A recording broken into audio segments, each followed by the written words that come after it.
એક હોય તો એક કોષ કેમ ના ગયો? શું કામ તમે આવા 3 કોષ એવા વિભાગ કર્યા?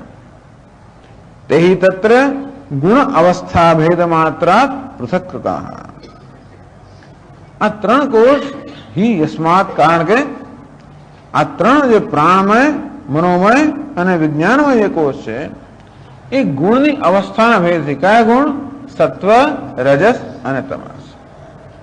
એ 3ની અવસ્થાનો ભેદ હોવાના કારણે અમે એને 3 નામ આપ્યા. તો મને કહો, પ્રાણમય કોષની અંદર કયા ગુણની પ્રધાનતા છે? સત્વગુણની. પ્રાણમય કોષમાં કોની પ્રધાનતા છે? રજોગુણની. સક્રિયતા છે. બુદ્ધિ છે, બુદ્ધિ વિજ્ઞાનમય કોષ, એમાં શેની પ્રધાનતા છે? સત્વગુણની. વચ્ચે એક આપણો મનોમય કોષ આવો, એમાં હલનચલન ખૂબ થતું હોવાને કારણે ત્યાં સત્વ પણ છે અને રજસ પણ છે. તો સત્વની પ્રધાનતાથી સૂક્ષ્મ શરીરના આપણે વિજ્ઞાનમય કોષ કયો, રજસની પ્રધાનતાથી એ સૂક્ષ્મ શરીરના આપણે પ્રાણમય કોષ કયો, અને સત્વ રજસ બંનેનું જયારે મિશ્રણ છે ત્યારે એને કારણે એ જ કોષને આપણે મનોમય કયો. ટૂંકમાં આ 3 કોષ એટલા માટે કયા કે આ ગુણની અવસ્થાના ભેદ હોવાને કારણે ગુણયો સત્વ રજસો અવસ્થા ભેદ માત્ર, કયો ગુણ ક્યાં મુખ્ય છે એવા બોધથી માત્ર આ પ્રકારના પૃથક્કૃતા ભેદેન નિર્દિષ્ટા એમનો જુદો જુદો આવો નિર્દેશ કરવામાં આવ્યો, કારણ કે ગુણની પ્રધાનતા છે. એકમાં રજોગુણની પ્રધાનતા છે, એકમાં સત્વગુણની પ્રધાનતા છે, એકમાં સત્વગુણ સાથે રજોગુણ મિશ્ર થઈ ગયો છે. એટલા માટે જરા વધારે સ્પષ્ટતાથી સમજી શકાય એટલે આ સૂક્ષ્મ શરીરને 3 કોષમાં વિભક્ત કરવામાં આવ્યું, બાકી જરૂર નથી.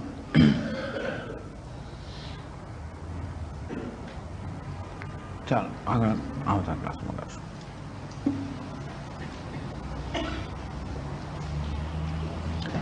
ઓમ પૂર્ણમદ પૂર્ણમિદં પૂર્ણાત પૂર્ણમુદચ્યતે પૂર્ણસ્ય પૂર્ણમાદાય પૂર્ણમેવાવશિષ્યતે. ઓમ શાંતિ શાંતિ શાંતિ. શંકરં શંકરાચાર્યં કેશવં બાદરાયણં ભાષ્યકૃતૌ વંદે ભગવन्तौ પુનઃ પુનઃ. ઈશ્વરો ગુરુરાત્મેતિ મૂર્તિભેદવિભાગિને વ્યોમવદ્વ્યાપ્તદેહાય દક્ષિણામૂર્તયે નમઃ. ઓમ શાંતિ શાંતિ શાંતિ. હરિ ઓમ શ્રી ગુરુભ્યો નમઃ. એ સૂક્ષ્મ શરીર આત્મા હોય ત્યારે એમાંનો કોઈ પણ આત્મા નથી, એ પણ સિદ્ધ થઈ ગયો. અને કારણ શરીર એટલે કે અજ્ઞાન. જો જાગ્રત અવસ્થામાં પણ અજ્ઞાન છે, સ્વપ્નમાં પણ અજ્ઞાન છે, સુષુપ્તિમાં પણ અજ્ઞાન છે. એટલે સુષુપ્તિના અનુભવથી પણ અજ્ઞાન આત્મા નથી એવું સિદ્ધ થયું નથી. જાગ્રતમાં તો બધા જ છે, એટલે આપણે કઈ કહી ના શકીએ. સ્વપ્નમાં સૂક્ષ્મ શરીર છે અને કારણ શરીર પણ છે, સ્થૂળ શરીર નથી માટે આત્મા નથી. સુષુપ્તિમાં કારણ શરીર છે, અજ્ઞાન છે, સ્થૂળ શરીર નથી, સૂક્ષ્મ શરીર નથી મળે એ આત્માને સિદ્ધ થઈ ગયો. હવે એવી કોઈ અવસ્થા છે જે અજ્ઞાન પણ ના હોય અને છતાંય આત્મા હોય, એવી કોઈ અવસ્થા હોય તો અજ્ઞાન પણ આત્મા નથી સિદ્ધ થઈ જાય. એ વસ્તુ 41માં શ્લોકમાં કહે છે. ઇદાનીમ આનંદમય કોશત્વેન વિવક્ષિતસ્ય કારણ શરીરસ્ય વિવેચનોપાયમાં. હવે તો જેને આનંદમય કોષ કહેવામાં આવે છે અથવા જેને કારણ શરીર કહેવામાં આવે છે, કે જેને અજ્ઞાન કહેવામાં આવે છે, એનો આત્માને કેવી રીતે વિવેક કરવો એનો ઉપાય બતાવે છે 41માં શ્લોકમાં. સુષુપ્ત્ય ભાને ભાનમ તો समाधावात्मनोऽन्वयः व्यतिरेकस्त्वात्मभाने सुषुप्त्यनवभासनम्।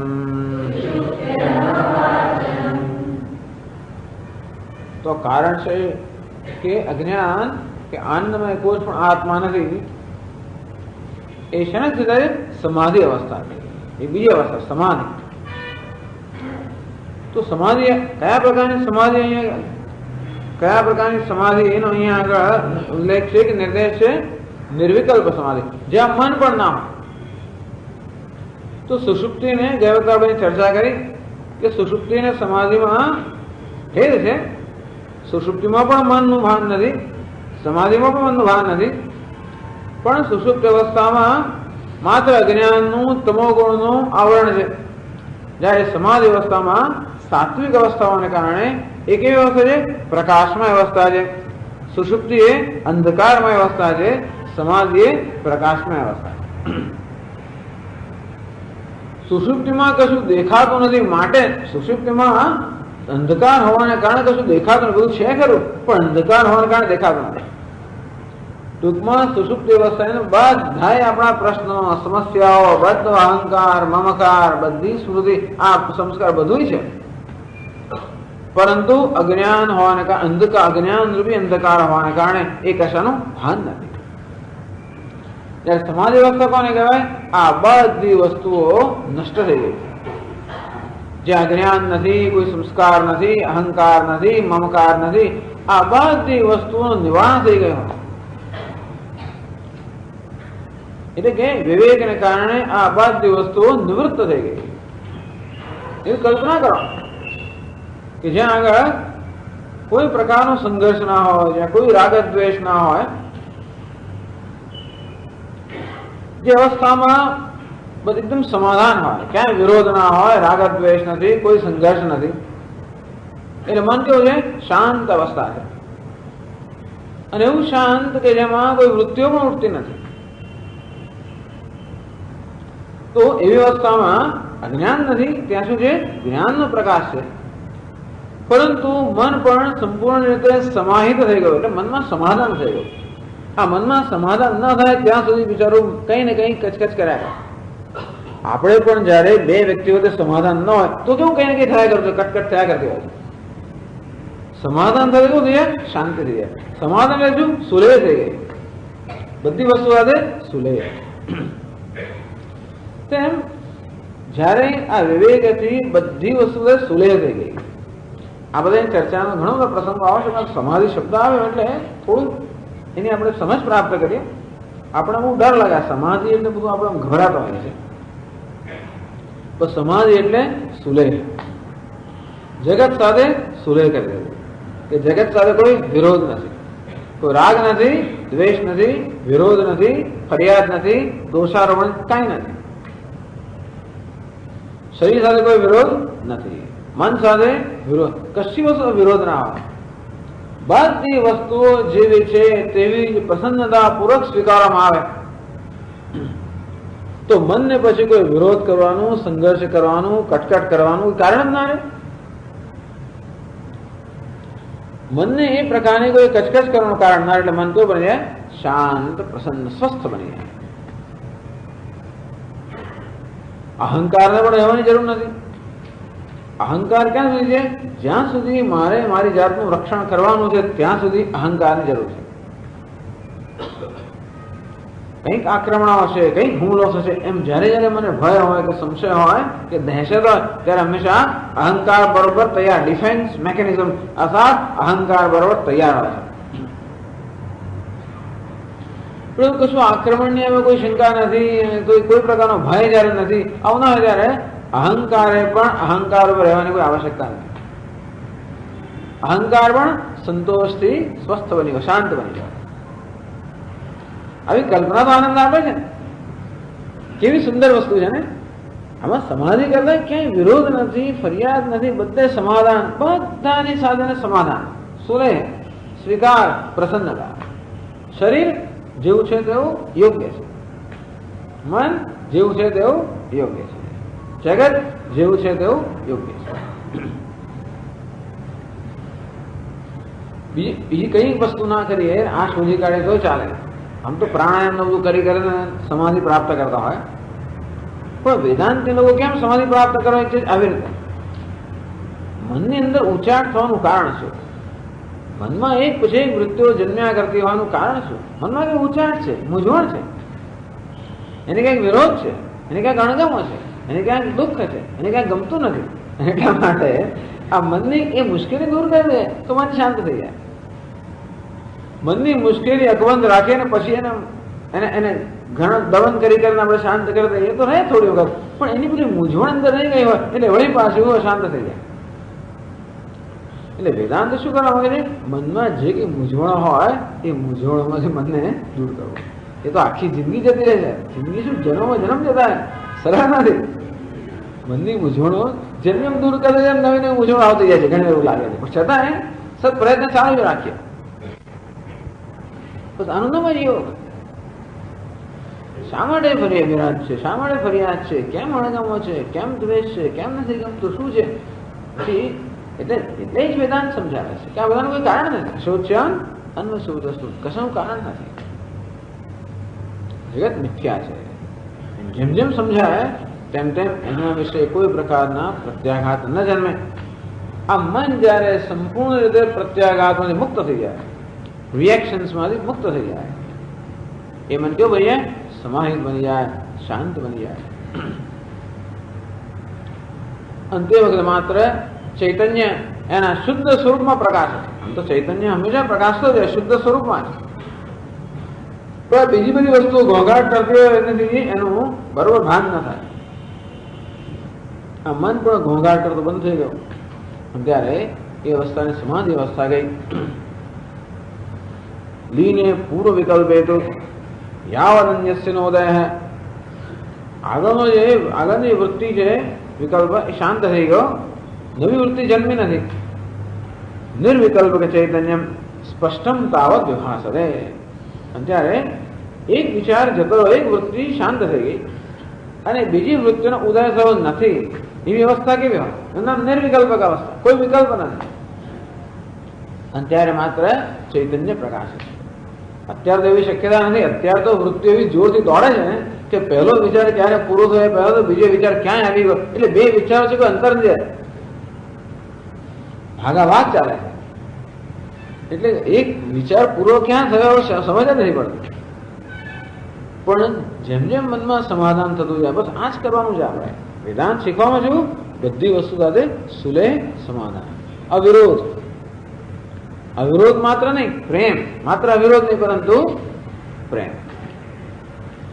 એવું જ હોય તો મન કેવું? સ્વસ્થ હોય. તો એ પ્રકારની અવસ્થા પણ એવી છે કે જયારે વિચારો આ રીતે ઉઠતા ન હોય અને ત્યારે નિર્વિકલ્પ કે ચૈતન્ય પ્રકાશ રહ્યો, સ્પષ્ટમ તાવત વિભાસતે, સ્પષ્ટ રીતે પ્રકાશ રહ્યો હોય, એ અવસ્થાને સમાધિ કહી. આવી અવસ્થાની ચર્ચા બીજા બધા અધ્યાયમાં આવશે, પ્રકરણમાં આવશે. પણ એ અવસ્થાની વાત કરે સુષુપ્તિ અભાને ભાનંતુ સમાધવ આત્મન અન્વય. જેના સમાધિ અવસ્થા કહેવામાં આવે છે એમાં કોઈ અજ્ઞાન નથી. આપણે જેને સુષુપ્તિ કહીએ કે અજ્ઞાન, સુષુપ્તિ એટલે કે કારણ અવસ્થા, એટલે કે અજ્ઞાન. સુષુપ્તિમાં શું હોય છે? અજ્ઞાનનું આવરણ. આ અજ્ઞાન પણ આ સમાધિ અવસ્થામાં નથી. તો કહે છે જ્ઞાન લક્ષણા સમાધિ. અંધ સમાધિ નથી, જ્ઞાન લક્ષણા સમાધિ. આ અજ્ઞાનનું આવરણ નથી. સુષુપ્તિ શબ્દોપલક્ષિતસ્ય કારણ દેહ રૂપસ્ય અજ્ઞાનસ્ય પ્રતિદૌ. ટૂંકમાં સુષુપ્તિ શબ્દથી જેનો એ નિર્દેશ કરાવે છે એ અજ્ઞાનનું ત્યાં ભાન નથી, ક્યાં? સમાધિમાં. ત્યારે શાનું ભાન છે સમાધિમાં? આત્મન ભાનમ તું. ત્યારે શાનું ભાન છે? કોણ પ્રકાશનો છે? આત્મા પ્રકાશનો છે. તો આપણે શું કહીશું? જેનું ભાન નથી અવિદ્યાનું કે કારણ શરીરનું, એનું શું કહેવાય? અન્વય કે વ્યતિરેક? સમાધિ અવસ્થામાં આ અજ્ઞાન નથી પ્રકાશતું, અજ્ઞાનનું ભાન નથી, કારણ શરીરનું ભાન નથી. એ કારણ શરીરનો અન્વય કહેવાય કે વ્યતિરેક કહેવાય? વ્યતિરેક નથી. અને ત્યારે એ જ અવસ્થામાં આત્મા પ્રકાશી રહ્યો છે. આત્માનું શું કહેવાય? અન્વય. જો અન્વય હોય આત્મા હોય, વ્યતિરેક હોય આત્મા ના હોય. આ સરળ નિયમ છે. અન્વય હોય તે આત્મા હોય, વ્યતિરેક હોય તે આત્મા ના હોય. જાગ્રત અવસ્થામાં બધાનો અન્વય છે. આત્મા છે ને સ્થૂળ દેહ પણ છે, સૂક્ષ્મ દેહ પણ છે, કારણ દેહ એટલે બધા આત્મા છે જાગ્રત અવસ્થામાં. સ્વપ્ન અવસ્થામાં સ્થૂળ દેહ નું શું કહેવાય? દાંડી ઉડી ગયો એટલે કે આઉટ થઈ ગયો અને વ્યતિરેક થઈ ગયો. મારે સ્વપ્ન અવસ્થાથી નક્કી થયું કે સ્થૂળ દેહ આત્મા છે. સુષુપ્તિમાં એક બીજો રન આઉટ થઈ ગયો. બીજો કોણ? સૂક્ષ્મ દેહ પણ આઉટ થઈ ગયો. પણ ત્યાં હજી અવિદ્યા છે. સમાધિમાં એ અવિદ્યા પણ નથી. આમ સ્થૂળ દેહ, સૂક્ષ્મ દેહ અને કારણ દેહ ત્રણેયનો વ્યતિરેક થઈ ગયો. બધામાં અન્વય કોણ છે? જાગ્રતમાં પણ આત્મા છે, સ્વપ્નમાં પણ હું છે, સુષુપ્તિમાં છે, સમાધિમાં પણ છે. આ બધી અવસ્થામાં એક જ છે, જેને કહેવાય અબાઇડિંગ રિયાલિટી, અર્થાત એક જ સ્થાયી અબાધ્ય તત્વ છે. બીજા બધા ખરી પડતા એક પછી એક જ અબાધ્ય તત્વ, અબાધ્ય તત્વ, અને તે છે આત્મા. આત્મભાને વ્યતિરેકસ્તુ આત્મભાને સુષુપ્તિ અનવભાસનમ. જ્યારે આત્માનું ભાન થાય છે, અજ્ઞાનનું ભાન થતું નથી, મળે અજ્ઞાન પણ આત્મા નથી. એટલે કહે છે ત્રાયમ પ્રયોગ પ્રત્યેગાત્મા અન્નમયાદિભ્ય ભિદ્યતે તેષુ પરસ્પરમ વ્યાવર્ત્યમાનેષુ અપી સ્વયં અવ્યાવૃતત્વા. તો આ બધા પરસ્પર જતા રહે છે. એક હોય તો બીજું ના હોય, બીજું છે. એક હોય તો બીજું ના હોય. સ્વપ્ન હોય ત્યારે જાગ્રત ના હોય, સુષુપ્તિ હોય ત્યારે સ્વપ્ન ના હોય, જાગ્રત હોય ત્યારે સુષુપ્તિ ના હોય. આમ એક આવે બીજાને ખસેડી મૂકે. પરંતુ આ કોઈ પણ કોને ના ખસેડી શકે? આત્માને ના ખસેડી. જેમ કે સુવર્ણમાંથી અનેક અલંકારો બનાવે, એક બંગડી હોય ને પછી બીજી બુટ્ટી હોય ને ત્રીજું હોય. તો બંગડી હોય ત્યાં બુટ્ટી ના હોય, પેલું હોય ત્યાં પેલું ના હોય, એક હોય ત્યાં બીજું ના હોય. પરંતુ આ કોઈ પણ કોને ના ખસેડી શકે? સુવર્ણ ના ખસેડી શકે. એ સુવર્ણ શું કહેવાય? આ બધા અલંકારનો આત્મા. આપણો વિચાર કે બંગડી આત્મા છે કે પછી બુટ્ટી આ શું આત્મા છે? જે વસ્તુને ખસેડી ન શકાય, જેનો બાદ ન થઈ શકે, એ શું છે? આત્મા. અથવા આપણો અભિનેતાનો દાખલો છે, એક્ટરનો, તો પણ એક વાર ભિખારીનો વેશ પહેરે, રાજાનો વેશ પહેરે કે સાધુનો વેશ પહેરે. જાગ્રત અવસ્થામાં કોણ છે? ભિખારી હોય ધારો કે. સ્વપ્ન અવસ્થા એટલે કે રાજા, અને સુષુપ્તિ અવસ્થા એટલે કે સાધુ. પછી ચોથી અવસ્થા થઈ કઈ? સાધુ તો પેલી સમાધિ અવસ્થા ગણવી જોઈએ. એટલે આવા વેશ બધા લીધા હોય. અને તો આ જયારે ભિખારી હોય ત્યારે રાજા ના હોય, રાજા હોય ત્યારે બીજું ત્રણ ના હોય. એટલે આ કે પરસ્પર વ્યાવૃત્ત કરે છે, અર્થાત એકબીજાને ખસેડી મૂકે છે. પરંતુ આ બધી અવસ્થાઓ એકબીજાને વ્યાવૃત્ત કરતી હોય છતાં પણ કોણ એક વ્યાવૃત્ત થતું નથી? પેલા અભિનેતા. એ દરેકમાં હોય. પણ એ કોણ છે? એ સત્ય છે, એ આત્મા છે. બીજા કયો છે? અધ્યારોપ છે. અથવા યથા કુસુમેભ્ય સૂત્રમ.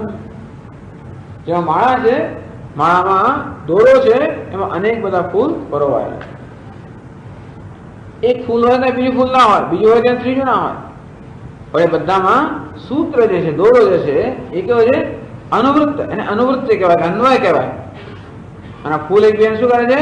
વ્યાવૃત્ત કરે છે. એનો વ્યતિરેક કહેવાય. અનેક બધા દ્રષ્ટાંતો આપી શકાય.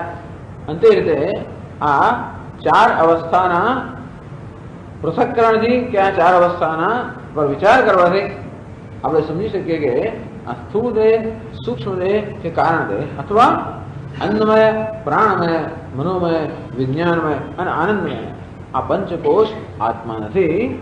આત્મા એ સર્વને પ્રકાશિત કરનાર, સર્વમાં અનુસ્યુત. અનુસ્યુત એટલે જેમ બધા ફૂલમાં પેલો સૂત્ર કેવું છે? અનુસ્યુત પરોવાયેલો છે. અને તે રીતે આ દરેક અવસ્થામાં પરોવાયેલો, અને છતાં દરેકથી જુદો. દોરો કેવો છે? દરેક ફૂલમાં પરોવાયેલો અને છતાંય બધાથી જુદો. દોરા વગર ફૂલ ના હોય, ફૂલ વગર દોરો હોઈ શકે. દોરા વગર માળા ના હોઈ શકે, પણ માળા વગર દોરો હોઈ શકે. આ માળાના બધા ફૂલને કોણ સત્તા કોણ પ્રદાન કરે છે? કોણ વ્યવસ્થિત રાખે છે? દોરો. તો બધા વિખરાઈ જાય. માળા કોને કારણે છે? દોરાને કારણે.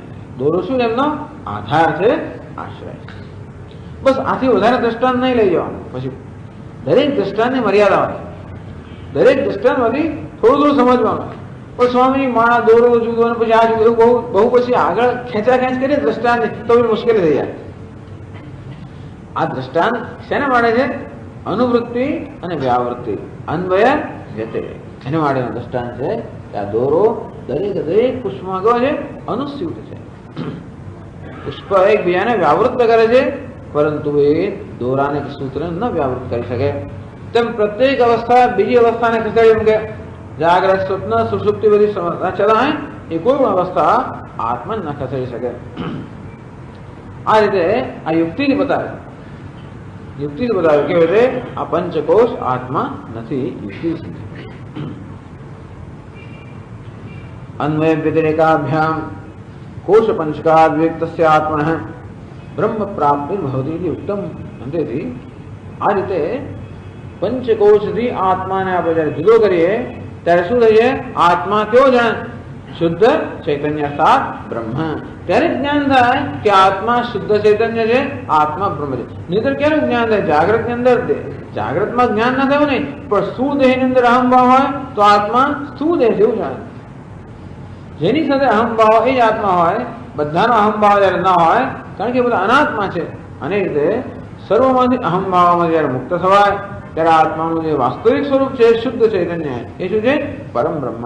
અર્થાત આત્મા પરમ બ્રહ્મ છે એવું જ્ઞાન થાય જ્યારે આત્માને આ પંચકોશથી જુદો કરવામાં આવે. કેવી રીતે?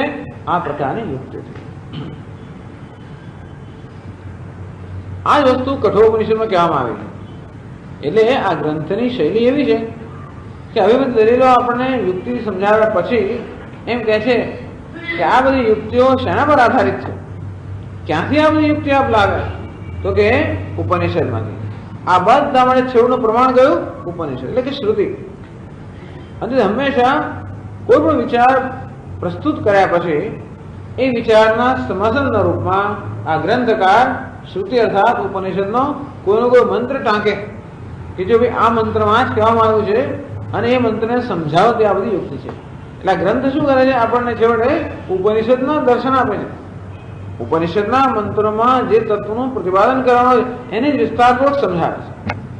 કઠોપનિષદમાં એક જ મંત્ર આપ્યો હોય, એક મંત્રની એક થોડીક જ, એક મંત્રના એક ચરણમાં જ આ ખાલી 5 કોષનો વિવેક કર્યા હોય.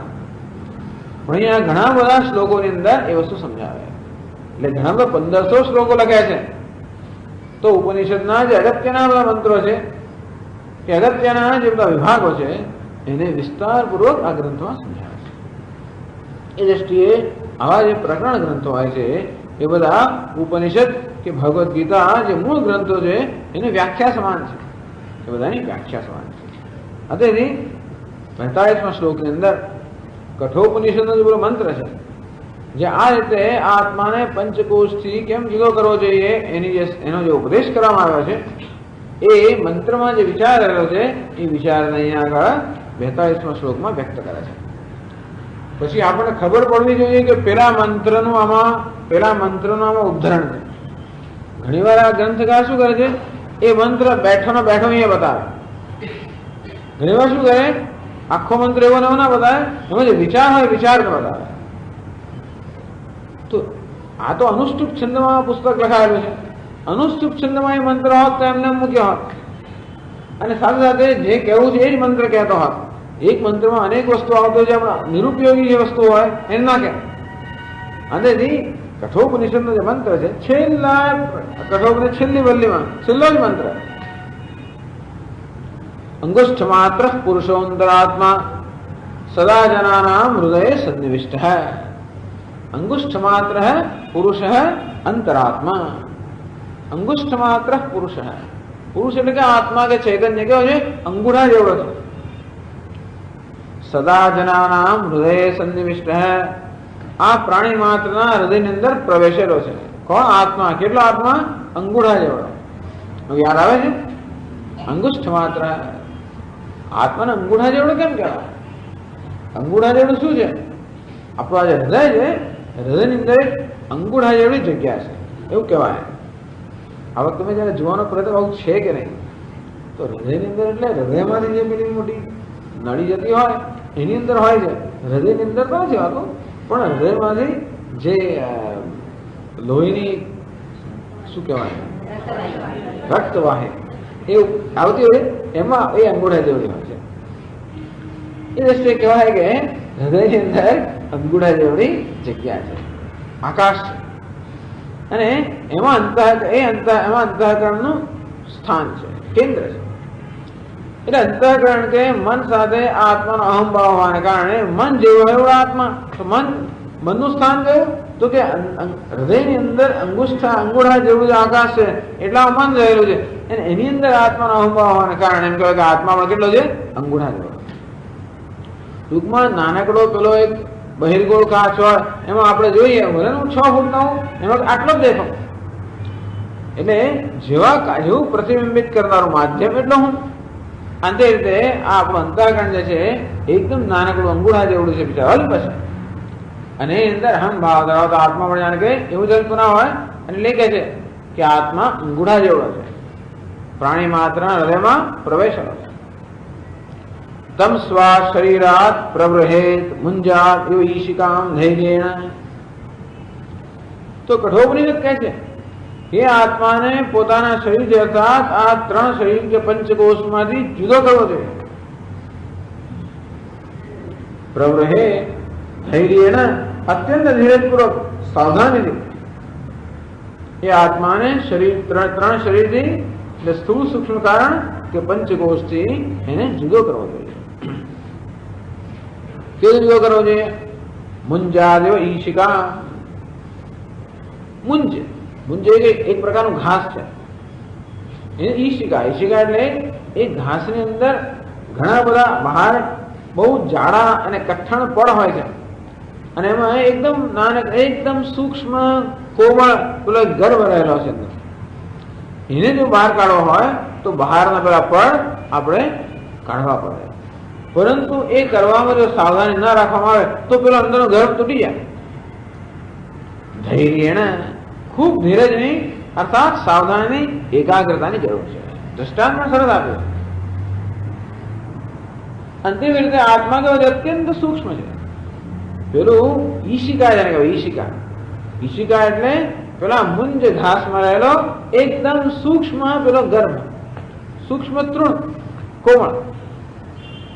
તેમ આત્મા કેવો છે? સૂક્ષ્મથી સૂક્ષ્મ છે, અને અન્નમય પ્રાણમય વગેરે કોષો બધા જાડા કઠણ પડ જેવા છે, એમાંથી છૂટા કરવાના. પરંતુ અત્યંત ધૈર્યથી એકાગ્રતાથી સાવધાની કરવું પડે, નહીતર એ આત્મા પ્રાપ્ત ન થાય. અને એવી સાવધાની ક્યારે હોય? એ પ્રકારનું આપણે અંતઃકરણ જયારે કેળવ્યું હોય ત્યારે દૃશ્યતે તુ અગ્રયા બુદ્ધ્યા સૂક્ષ્મયા સૂક્ષ્મદર્શી. કઠોપનિષદે પણ કહ્યું કે સૂક્ષ્મદર્શી જે પુરુષો છે એ લોકો જયારે એમની બુદ્ધિ સૂક્ષ્મ બની હોય, એકાગ્ર બની હોય, ત્યારે એ આત્મ તત્વનું આ રીતે અનાત્માથી વિવિધ કરીને દર્શન કરી શકે છે. એટલે કહે છે કે તમ સ્વાત શરીરાત પ્રવૃહેત. એ આત્માને પોતાના શરીર અર્થાત આ 3 શરીરથી 3 દેહથી જુદો કરવો જોઈએ. મુંજાદો ઈશિકામ ધૈર્યેણ. ધીરજપૂર્વક જેવી રીતે આપણે મુંજ ઘાસમાંથી ઈશિકાને મુક્ત કરી દૂર કરીએ તો ઈશિકાને બહાર ગણી તે રીતે. તમ વિદ્યા શુક્રમૃતમ. અને આ રીતે પંચકોશમાંથી મુક્ત કરેલો જે આત્મા જે કેવો છે એને કેમ જાણવું છે? શુક્રમ અમૃતમ. એ શુદ્ધ સ્વપ્રકાશ પરમ બ્રહ્મ છે, એ રીતે આત્માને જાણવું જોઈએ. આવું કઠોપનિષદના છેલ્લા મંત્રમાં કહેવામાં આવે. અર્થાત સમગ્ર ઉપનિષદની અંદર જે ઉપદેશ કરવામાં આવે એ ઉપદેશને એક જ મંત્રમાં સંક્ષેપમાં ત્યાં કહેવામાં આવે. તો એ જ મંત્રનો અહીંયા થોડા વિસ્તારપૂર્વક વ્યાખ્યાન કરવામાં આવ્યું. હજી તો ઘણું થશે. એક આખો પ્રકરણ આવે છે, પંચકોશ વિવેક પ્રકરણ. જુદા પ્રકરણ છે. આ તત્વ વિવેક પ્રકરણ, દ્વૈત વિવેક પ્રકરણ, મહાભૂત વિવેક પ્રકરણ, પંચકોશ વિવેક પ્રકરણ અને મહાવાક્ય વિવેક પ્રકરણ. આ બધા છે. એક પ્રકરણ કેવું છે? પંચકોશ વિવેક પ્રકરણ. ટૂંકમાં આ બધા વિચારો ત્યાં વિસ્તાર થશે. છતાં આ પહેલા અધ્યાયની અંદર એટલી બધી વસ્તુ આપી રહી છે ગ્રંથકારે. આપણે આવું નવું બધા અધ્યાયમાં થશે, પણ બધું દરેક પ્રકરણમાં આટલું તો નહીં આવે. પણ અત્યારે બરોબર લેસન કરવાનું છે, બધું બરોબર યાદ રાખવાનું છે, બરોબર સમજવાનું છે. આ બધું સમજાઈ જાય પછી બીજા પ્રકરણો આમ સરળ થઈ જશે પ્રમાણમાં.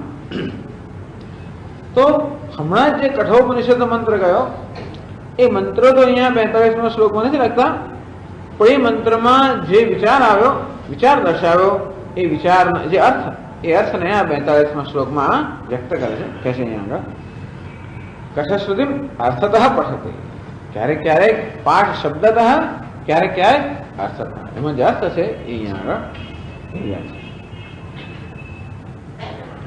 યથા મુંજાદિશિકૈવમ આત્મા યુક્ત્યા સમુદ્ધતઃ શરીરત્રિતયા ધીરૈઃ પરમ બ્રહ્મૈવ જાયતે. યથા મુંજાદિશિકૈવ,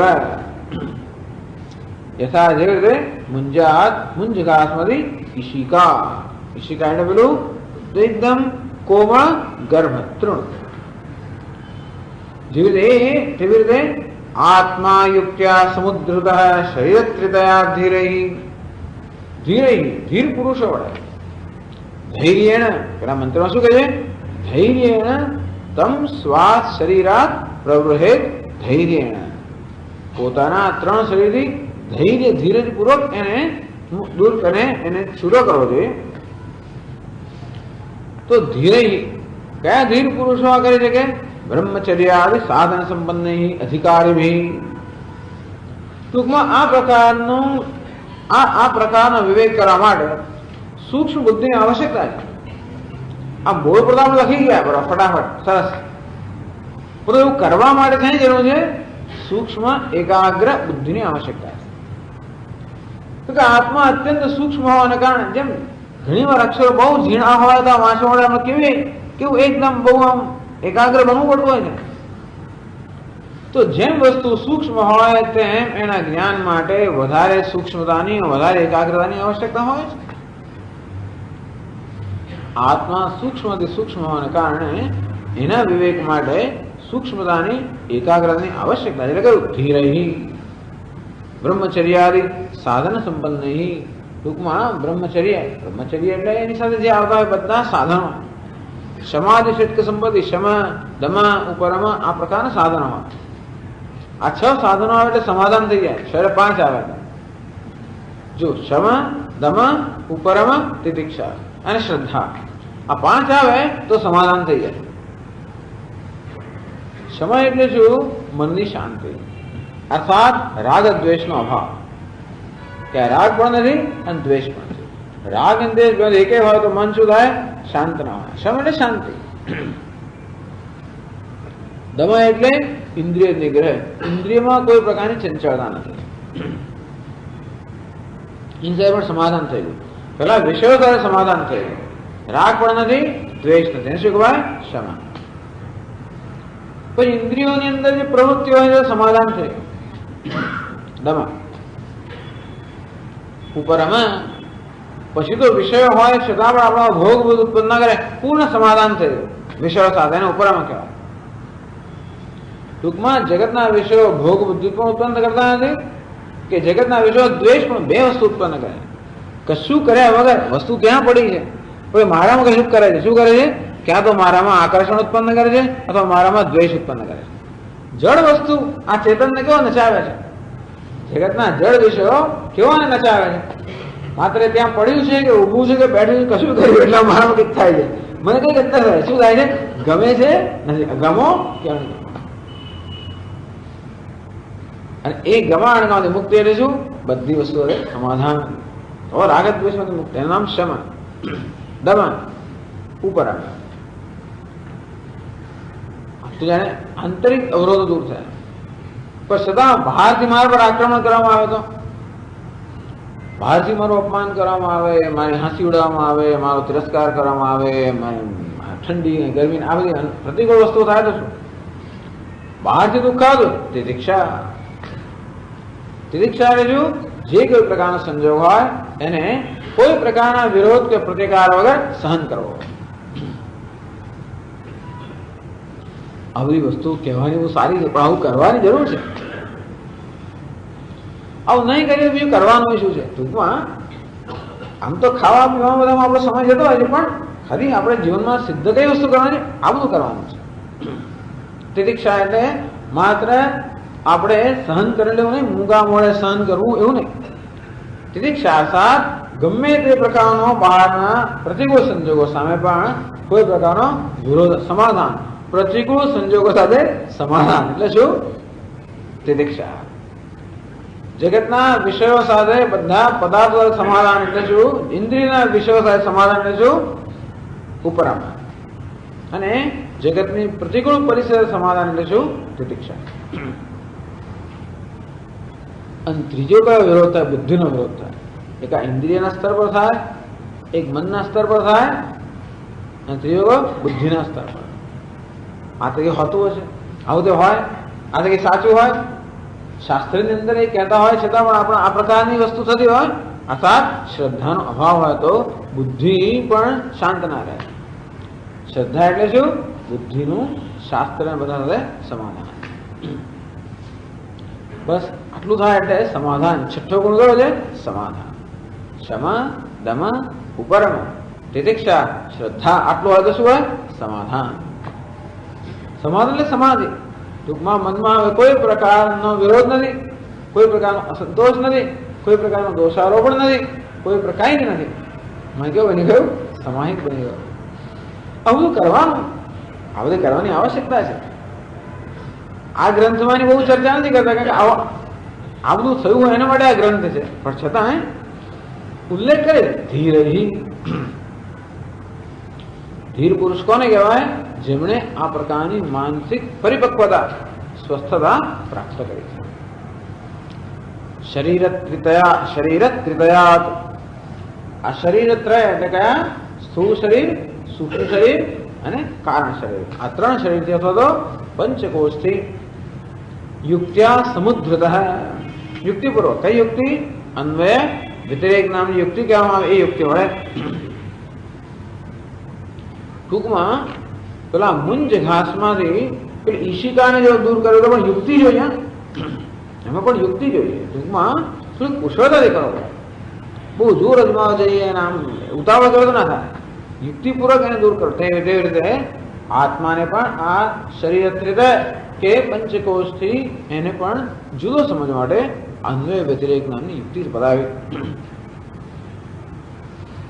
જો આ પ્રમાણે કરવામાં તો પરમ બ્રહ્મ જાય તો આત્મા અત્યારે જે જીવ રૂપે, સંસાર રૂપે, સુખી દુઃખી રૂપે જણાય છે, પુરુષ કે સ્ત્રી રૂપે જણાય છે, એ આત્મા કેવું જણાય છે? પરમ બ્રહ્મ જાય છે. એ આત્મા પરમ બ્રહ્મ બની જાય છે. છે જ પરમ બ્રહ્મ, પણ એના પર બધા અધ્યારોપ દૂર થઈ ગયા. ટૂંકમાં સ્થૂળ દેહ, સૂક્ષ્મ દેહ, કારણ દેહનો અધ્યારોપ થાય ત્યાં સુધી એ આત્મા જીવ છે, એ અધ્યારોપ દૂર થઈ ગયો. પરમ બ્રહ્મ જાય તે આત્મા પરમ બ્રહ્મ બની જાય છે, અર્થાત પરમ બ્રહ્મ તરીકે જણાય છે. કેવી રીતે? એકદમ પરમ બ્રહ્મ ક્યાંથી આવ્યું? અત્યારે જે આત્માની વાત કર્યા કરતા હતા એકદમ પરમ બ્રહ્મ ક્યાંથી આવ્યું? ચિદાનંદ રૂપત્વસ્ય લક્ષણસ્ય ઉભયો અવિશિષ્ટત્વાत्. કે આત્મા પણ કેવું છે? ચિદાનંદ સ્વરૂપ છે. બ્રહ્મ પણ કેવું છે? ચિદાનંદ સ્વરૂપ. બંનેનું લક્ષણ એક જ હોવાને કારણે બંને એક જ છે. જ્યાં સુધી આ પંચકોશમાં કે શરીર, ત્રણ શરીરની અંદર અહમ ભાવ છે ત્યાં સુધી આત્મા ચિદાનંદ રૂપે જણાતો નથી. એમાંથી અહમ ભાવ જયારે દૂર થાય આ પ્રકારના વિવેકથી, ત્યારે જ આત્મા ચિત્ત આનંદ, ટૂંકમાં અસ્થિ ભાતિ પ્રિય. એ જ અસ્થિ ભાતિ પ્રિયની અંદર આ દેહનું જયારે એની અંદર સંયોગ થાય કે એનો અધ્યારોપ થાય ત્યારે એમાંથી અનેક પ્રકારના ભ્રમ જન્મતા હોય. એ અધ્યારોપ જયારે દૂર થાય ત્યારે આત્મા અસ્થિ ભાતિ પ્રિય રૂપે જણાય. એ જ બ્રહ્મનું પણ લક્ષણ છે. એટલે જ પહેલા શ્લોકમાં કહે છે ત્યાં અદ્વૈત મકરંદમાં અહમસ્મિ સદા ભામી કદાચિત નાહમ અપ્રિય. હું હંમેશા છું, અહમસ્મિ સદા ભામી, હંમેશા પ્રકાશિત છું. કદાચિત નાહમ અપ્રિય, હું ક્યારેય મારી જાતના પ્રિય નથી. આટલું તો આપણે આપણા વિશે કહી શકીએ, બીજું ગમે તે કહેવાતું હોય, પણ આટલું તો કહેવાય જ કે હું છું. એ તો મને કોઈ નકારી ના શકે. કેવો છું, શું છે જુદી વસ્તુ, પણ છું મને એટલી તો ક્રેડિટ આપવી પડે. યશ, કોઈ પણ વસ્તુને આટલો યશ તો આપણે આપવો જ પડે કે છે. ભલે આપણે બીજું ગમે ત્યાં ધારતા પણ છે એટલો યશ તને આપવો જ પડે. મૂર્ખ છે, ફલાણો છે, દુષ્ટ છે તો ખરા. અસ્તિ ભાતી ભાષે છે.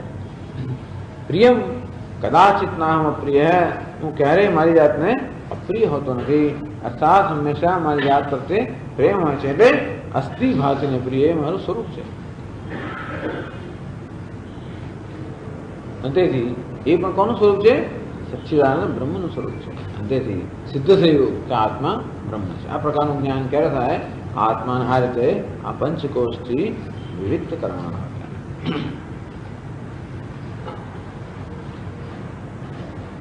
આમ આટલા 42 શ્લોકોની અંદર આ વિવેક કર્યો, તત્વ વિવેક. આ જે પહેલું જે પ્રકરણ છે એનું નામ શું છે? તત્વ વિવેક. સુખબોધાય તત્વસ્ય વિવેકોયમ વિધીયતે. તત્વસ્ય વિવેક, આત્મા અને આત્માનો વિવેક થઈ ગયો. એટલે કહે છે એતાવતા ગ્રંથ સંદર્ભેણ સફલસ્ય તત્વજ્ઞાનસ્ય નિરૂપિતત્વા. ટૂંકમાં આ પહેલા 2 શ્લોકમાં જેને પ્રાર્થના હતી, પણ ત્રીજાથી માંડીને 42મા શ્લોકમાં એટલે કે 40 શ્લોકની અંદર તત્વ વિવેકનું બરોબર નિરૂપણ કરવામાં આવ્યું.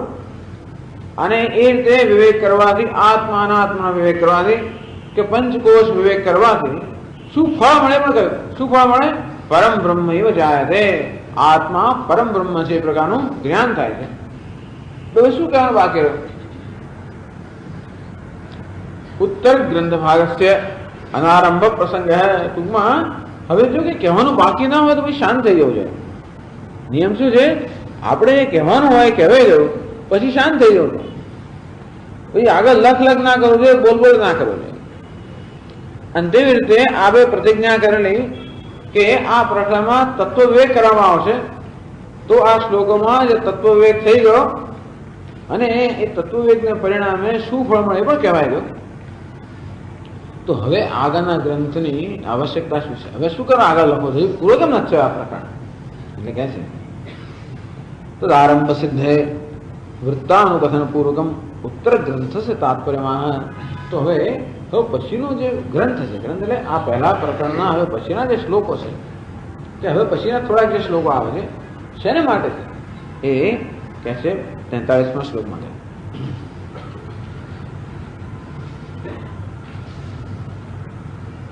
પરાત્મનો રેવમ યુક્ત્યા સંભાવિતૈતતા તત્વમસ્યાદિવાક્યૈસા ભાગત્યાગેન લક્ષ્યતે.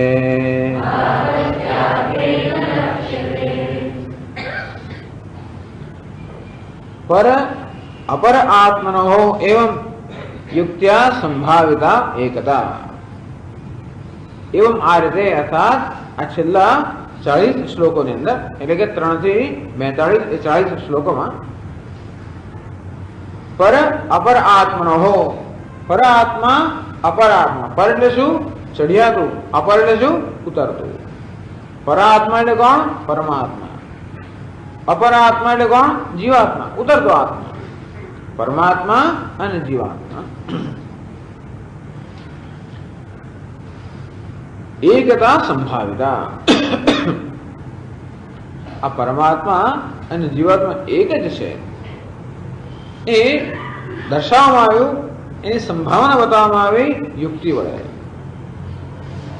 ટૂંકમાં અન્વય વ્યતિરેક યુક્તિ વડે બતાવવામાં આવ્યું કે જેને જીવાત્મા માનવામાં આવે જે વાસ્તવમાં પરમાત્મા છે. પંચકોશમાં અહંભાવ હોવાને કારણે જે આત્માને જીવાત્મા માનવામાં આવે છે. પરંતુ પંચકોશમાંથી અહંભાવ જયારે જતો રહે તો પંચકોશમાંથી અહંભાવ જયારે દૂર થાય ત્યારે જેને જીવાત્મા માનવામાં આવતો હતો એ જ પરમ બ્રહ્મ છે એવું જ્ઞાન થાય છે. એ યુક્તિથી બતાવવામાં આવે. યુક્ત્યા સંભાવિતા એકતા. આ રીતે આ શ્લોકોની અંદર જીવ અને પરમાત્મા વચ્ચે બંને એક જ છે એ સંભાવના યુક્તિપૂર્વક બતાવવામાં આવે. પણ એટલું પૂરતું નથી. યુક્તિપૂર્વક તમે સિદ્ધ કરો તો યુક્તિપૂર્વક બીજા કશા બીજું પણ સિદ્ધ કરી આપે.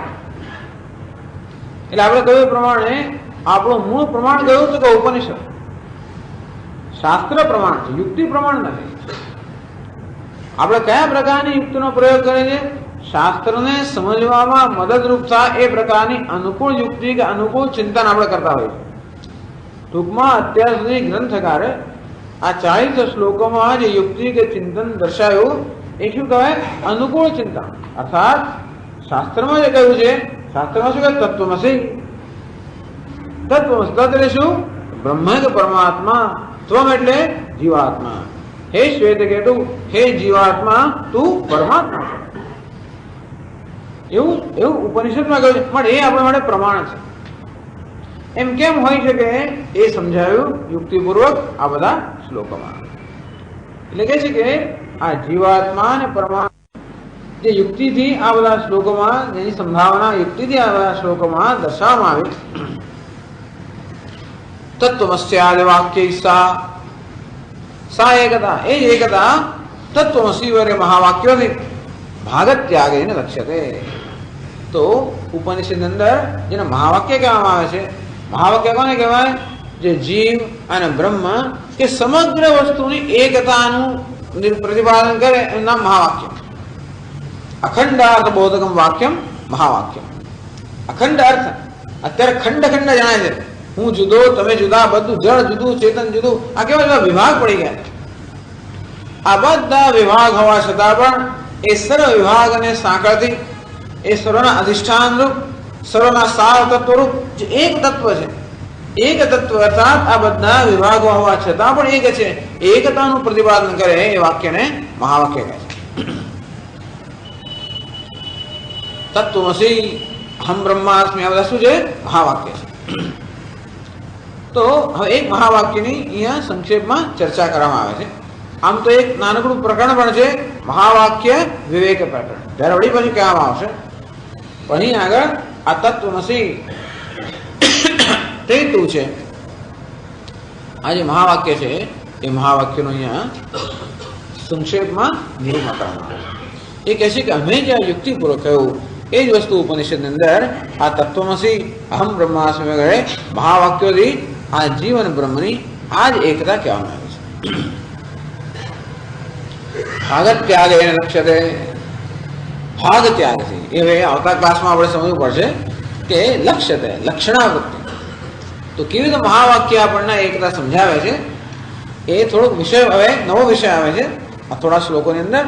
કે કેવી રીતે આ મહાવાક્યો તત્વમસી વગેરે કેવી રીતે જીવન બ્રહ્મના ઐક્યનું નિરૂપણ કરે છે. તો કે અમે જે આ કહ્યું એ વસ્તુ ઉપનિષદમાં કહેવામાં આવે છે. ટૂંકમાં અહીં અમે કહીએ અમારું કપોલ કલ્પિત નવી કોઈ વસ્તુ કહેતા નથી. નવો વિષય તો નથી જ કહેતા, પણ નવી યુક્તિ નથી કહેતા. જે અમે કહીએ છીએ ટૂંકમાં અમે જે નિરૂપણ કર્યું જીવન બ્રહ્મના ઐક્યનું એ તો એના ઉપનિષદનું નિરૂપણ છે. પણ જે યુક્તિનું આપે પંચકોશ હોય એ પણ ઉપનિષદમાંથી આવે છે. ટૂંકમાં ઉપનિષદ બધું જ આપે છે. ઉપનિષદમાં પંચકોશ વિવેકની યુક્તિ પણ છે. એટલે એમણે કહ્યું કે એ યુક્તિમાં વાપરી અને યુક્તિથી ઉપનિષદમાં જે કહેવામાં આવે છે એ વસ્તુ યુક્તિથી સિદ્ધ કરે. તો હવે પછી એટલે કે ટૂંકમાં હવે પછીના શ્લોકોમાં શું કરવાનું છે? તો કે આ તત્વમસી જે મહાવાક્ય છે એ કેવી રીતે આપણને જીવના બ્રહ્મના ઐક્યનો ઉપદેશ કેવી રીતે કરે છે એ વિશેની ચર્ચા હવે પછીના શ્લોકોમાં આવે છે. ટૂંકમાં હજી ચર્ચા માટેનો અવકાશ છે. યુક્તિ તો કયો? હવે શ્રુતિ. યુક્તિ પછી હવે શ્રુતિ જે છે એની ચર્ચા કરીશું. એમ કરીને એટલે શું કહ્યું? વૃત્તાનુવાદ પૂર્વકમ, વૃત્તાનુકથન પૂર્વકમ. જે થઈ ગયું એનું પહેલા કથન કરીને હવે પછી શું કરવાનું છે એની વાત કરી. કે હવે પછીના શ્લોકોમાં આ તત્વમસી મહાવાક્ય કેવી રીતે આપણને જીવન બ્રહ્મનો ઉપદેશ ભાગત ત્યાગ લક્ષણ જે કરે છે કેવી રીતે એ હવે પછીના શ્લોકોમાં સમજાવવાનું. ઓમ પૂર્ણમદ પૂર્ણમિદં પૂર્ણાત પૂર્ણમુદચ્યતે પૂર્ણસ્ય પૂર્ણમાદાય પૂર્ણમેવાવશિષ્યતે.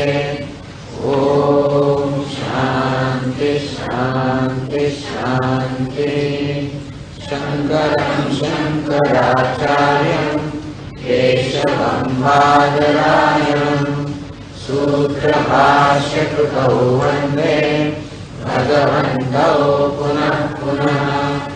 ईश्वरो गुरुरात्मेति मूर्तिभेदविभागिने व्योमवद्व्याप्तदेहाय दक्षिणामूर्तये नमः।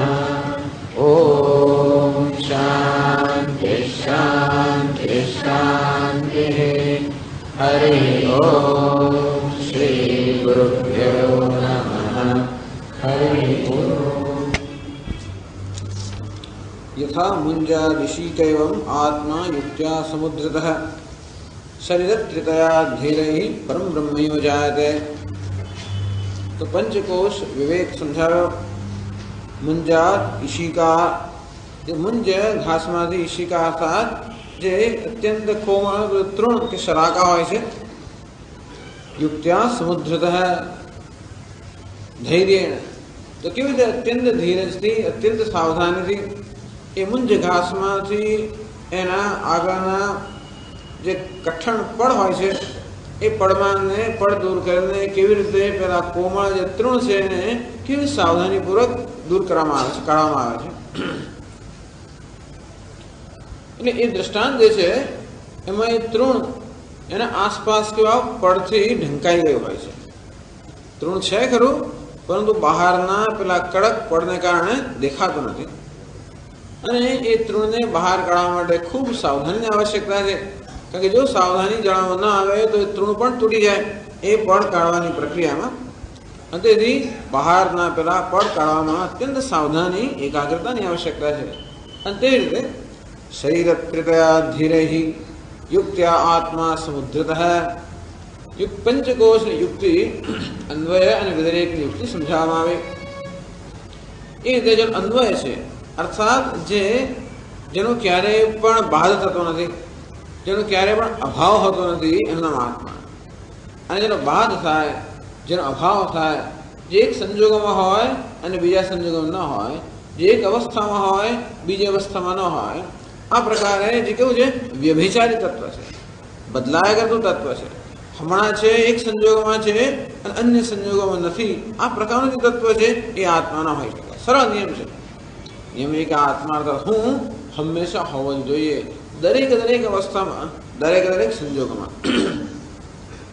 અને એટલા જ માટે આ પંચકોશ કે શરીરત્રય, સ્થૂલ શરીર, સૂક્ષ્મ શરીર અને કારણ શરીર, અથવા અન્નમય, પ્રાણમય, મનોમય અને વિજ્ઞાનમય પંચકોશ. તો સમજાયું કે કેવું આ સ્થૂલ શરીર જાગ્રત અવસ્થામાં હોય છે પણ સ્વપ્ન અવસ્થામાં હોતું નથી, અને માટે આત્મા ન હોઈ શકે. સૂક્ષ્મ શરીર સ્વપ્ન અવસ્થામાં હોય છે પણ સુષુપ્તિમાં હોતું નથી, પણ એ પણ આત્મા ન હોઈ શકે. કારણ શરીર સુષુપ્તિમાં હોય છે પણ સમાધિમાં હોતું નથી, પણ એ પણ આત્મા ન હોઈ શકે. તો પછી આ બધી અવસ્થામાં જે છે, આ પ્રત્યેક અવસ્થાનો સાક્ષી, પ્રત્યેક અવસ્થાને પ્રકાશિત કરનાર જે ચૈતન્ય છે, જે આ દરેકને પ્રકાશિત કરે છે, એ જ આત્મા હોઈ શકે. અને આ રીતે અત્યંત સાવધાની, આત્મા અત્યંત સૂક્ષ્મ તત્વ છે. સ્થૂળ શરીર પર ધ્યાન કેન્દ્રિત કરવું સરળ છે, સૂક્ષ્મ શરીર પર ધ્યાન કેન્દ્રિત કરવું વધારે અઘરું છે, કારણ શરીર પર ધ્યાન કેન્દ્રિત કરવું એથી પણ અઘરું છે, અને આત્મા પર ધ્યાન કેન્દ્રિત કરવું એથી પણ અઘરું છે. એટલે સ્થૂળમાંથી સૂક્ષ્મ, સૂક્ષ્મતર સૂક્ષ્મતમ. આ રીતે આપણું મન પણ એવું સૂક્ષ્મ અને એકાગ્ર થાય તો જ આપણે આ તો આત્મા અનાત્માનો વિવેક કરી શકીએ. અને એટલા માટે કહ્યું શરીરત્રિતયા ધીરૈઃ પરમ બ્રહ્મૈવ જાયતે. ધીરૈઃ અર્થાત આ પ્રકારે મનની સૂક્ષ્મતા અને એકાગ્રતા જેમણે પ્રાપ્ત કરેલી છે એવા જે સાધકો છે, જિજ્ઞાસો, એ આ રીતે પંચકોશથી કે ત્રણ શરીરથી આત્માને જુદો કરે છે. અને પરમ બ્રહ્મૈવ જાયતે. અંતરે એ આત્મા કેવો જણાય છે? પરમ બ્રહ્મ. કેમ કે આત્મા કેવો છે? સચ્ચિત આનંદ. પરમ બ્રહ્મમાં કેવું છે? સચ્ચિત આનંદ. બંને લક્ષણ એક જ છે, બંને લક્ષણ એક હોવાને કારણે બંને એક જ છે. અત્યારે આત્માને આપણે મર્ત્ય માનીએ છીએ, અજ્ઞાની માનીએ છીએ, દુઃખી માનીએ છીએ, પ્રદેશને કારણે આ પંચકોશની અંદર કે આ સ્થૂળ સૂક્ષ્મ કારણ શરીરમાં અહંભાવ હોવાને કારણે આત્માને એમ માનવામાં આવે છે. આમ સ્થૂળ શરીરમાં અહમભાવ હોવાને કારણે આત્માને મર્ત્ય માનવામાં આવે, મનમાં અહમભાવ હોવાને કારણે આત્માને દુઃખી માનવામાં આવે, અને અજ્ઞાનમાં અહમભાવ હોવાને કારણે આત્માને અજ્ઞાની માનવામાં આવે. આમ આત્મા વિશે આ પ્રકારના જે ભ્રમ સેવાઈ રહ્યા છે કે હું મર્ત્ય છું અર્થાત મૃત્યુના અધીન છું, દુઃખી છું, અજ્ઞાની છું, એ ખ્યાલો શેમાંથી જન્મ્યા છે? આ ઉપાધિમાં અહમભાવને જન્મ્યા છે. અંતેથી ઉપાધિમાંથી અહમભાવ જ્યારે દૂર થાય ત્યારે આત્માનું વાસ્તવિક સ્વરૂપ સચ્ચિત આનંદ અર્થાત મૃત્યુથી, અજ્ઞાનથી, દુઃખથી રહિત. મૃત્યુથી રહિત એટલે કે સત, અજ્ઞાનથી રહિત એટલે કે ચિત્ત, દુઃખથી રહિત આનંદ. આ સચ્ચિત આનંદ આપણું જે વાસ્તવિક સ્વરૂપ છે એ જણાય. અને એ સત્યમ જ્ઞાનમ અનંતમ બ્રહ્મ, બ્રહ્મનું પણ એ જ લક્ષણ છે. જે આત્માનું લક્ષણ છે, બ્રહ્મનું લક્ષણ છે, એ જ આત્માનું લક્ષણ. અને તેથી આત્મા અને બ્રહ્મનું ઐક્ય, કે હું જેને જીવ માનતો હતો એ તો વાસ્તવમાં બ્રહ્મ છે, એ પ્રકારનું જ્ઞાન થાય. પરમ બ્રહ્મ યોજાય તે 43મા શ્લોકમાં કહ્યું પરાપરાત્મનોરેવમ યુક્ત્યા સંભાવિકા એકતા. આના રીતે યુક્તિપૂર્વક અન્વય વ્યતિરેકની યુક્તિથી પર અપર આત્મનો એકતા સંભાવિતા. પરાત્મા અર્થાત પરમાત્મા, અપરાત્મા અર્થાત જીવાત્મા. આમ પરમાત્મા અને જીવાત્માની એકતા સંભાવિતા, એની સંભાવના એટલે કે એની શક્યતા બતાવવામાં આવે કે પર અને પરાત્મા કે પરમાત્મા અને જીવાત્મા એક છે. કયા પ્રકારની યુક્તિ? બંનેના લક્ષણ સમાન છે, સચ્ચિત આનંદ બંનેના લક્ષણ છે. આના રીતે આ બંનેની ઐક્ય, બંને એક જ છે, એ યુક્તિપૂર્વક એની શક્યતા સમજાવે. પણ એટલું પૂરતું નથી. આપણે કહ્યું તે પ્રમાણે આપણે માત્ર યુક્તિને પ્રમાણભૂત માનતા નથી, આપણે તો શાસ્ત્રને ઉપનિષદને પ્રમાણભૂત માનીએ છીએ. તો ઉપનિષદ શું કહે છે? ઉપનિષદ આ જ વસ્તુ કહે છે કે કંઈક બીજું કહે છે? તો ઉપનિષદ પણ આ જ કહે છે કે જેને જીવ માનવામાં આવે છે એ વાસ્તવમાં પરમ બ્રહ્મ છે, પરમાત્મા છે, એ ઉપનિષદ પણ કહે છે. તત્વસ્યાદિ વાક્યૈસા ભાગત્યાગેન લક્ષ્યતે. પણ ઉપનિષદ કેવી રીતે કહે છે એ પણ સમજવાનું છે. ઉપનિષદ જે ઉપદેશ આપે છે એ ઉપદેશમાં જીવ અને બ્રહ્મનું ઐક્ય એ કેવી રીતે સમજાવે છે? જે વસ્તુ અશક્ય જણાય છે એને સમજાવવા માટે પણ તો પછી સમજવાની આવશ્યકતા રહે છે. ટૂંકમાં જીવ અને બ્રહ્મનું ઐક્ય સમજવાનો પ્રશ્ન છે. એ કોઈ અનુભવવાનો પ્રશ્ન નથી, પણ સમજવાનો પ્રશ્ન છે. જે છે એનો અનુભવ થઈ રહ્યો છે, પરંતુ એને સમજવાનો પ્રશ્ન છે. અંતેથી આ દ્રષ્ટિ કેવી રીતે ઉપનિષદ આપણને આપે છે? એ જે રીતે ઉપનિષદ આપણને આ જીવ અને બ્રહ્મના ઐક્યની દ્રષ્ટિનો ઉપદેશ કરે છે એ વાક્યને મહાવાક્ય કહે છે. અખંડાર્થ બોધકમ વાક્યમ મહાવાક્યમ. આમ જીવ અને બ્રહ્મ અખંડ છે, અર્થાત વચ્ચે કોઈ ભેદ નથી. આ પ્રકારનો અથવા જગતમાં જે કંઈ છે બધામાં ક્યાંય કશો ભેદ જ નથી, આ પ્રકારનો ઉપદેશ આપે એ વાક્યને અખંડાર્થ બોધક વાક્ય મહાવાક્ય કહે છે. મહાવાક્યનો તો મોટું વાક્ય નહીં, એટલે લાંબુ વાક્ય નહીં, બહુ ટૂંકું વાક્ય છે, પણ જેનો અર્થ મહાન છે, જેની અર્થનું ગાંભીર્ય છે, અર્થની ગહનતા છે, એને મહાવાક્ય કહેવાય. તત્ ત્વમસી બહુ સરળ મહાવાક્ય છે. તત્ એટલે તે, ત્વમ એટલે તું, અસી એટલે છે. તત્વમસી તે તું છે. ભાગત્યાગે લક્ષ્યતે, લક્ષ્યતે લક્ષણાયા વૃત્ત્યા બોધ્યતે. આ તત્વમસી તે તું છે, અર્થાત તું જીવ એ બ્રહ્મ છે એવું જે કહે છે એ પણ વસ્તુ સમજવાની છે. એનો અર્થ પણ સમજીએ કઈ રીતે? તો વાચ્યાર્થને પણ લક્ષણાર્થથી સમજાવે. એ સમજાવે વાચ્યાર્થ અને લક્ષ્યાર્થ. હવે બે પ્રકારના અર્થ વાક્યના હોય છે. તો તત્વમસી તે તું છે એ સીધે સીધો એનો વાચ્યાર્થથી અર્થ સમજાતો નથી, પરંતુ લક્ષ્યાર્થી અર્થ સમજાય છે. એટલે જ્યારે કોઈ વાક્ય આપણને એનો અન્વય અર્થાત એનો સ્પષ્ટ જ્યારે એનો આપણને અર્થ ન સમજાય, એટલે કે વાક્યના શબ્દોનો અર્થ જ્યારે સમજવામાં આવે ત્યારે એ અર્થ સમજી ન શકાય, અર્થાત એક પરસ્પર કે વિરુદ્ધ અર્થ ઉત્પન્ન કરે, ત્યાર પછી વાચ્યાર્થની પણ લક્ષ્યાર્થની આવશ્યકતા રહે છે. તો એ પણ જરા સમજવું પડશે, વાચ્યાર્થ અને લક્ષ્યાર્થ જેવું બતાવો.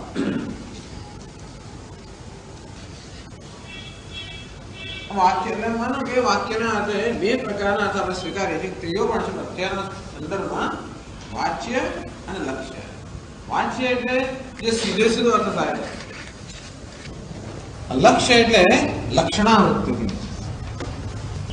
સીધે સીધો અર્થ એવો છે કે ટૂંકમાં દરેક શબ્દનો અર્થ થતો હોય છે પ્રચલિત અર્થ.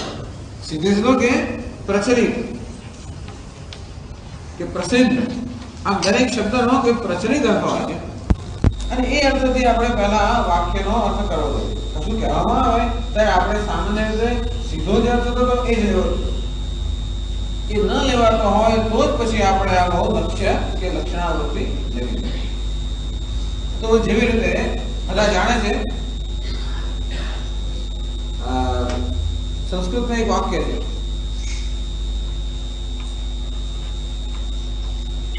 ગંગાયામ ઘોષ.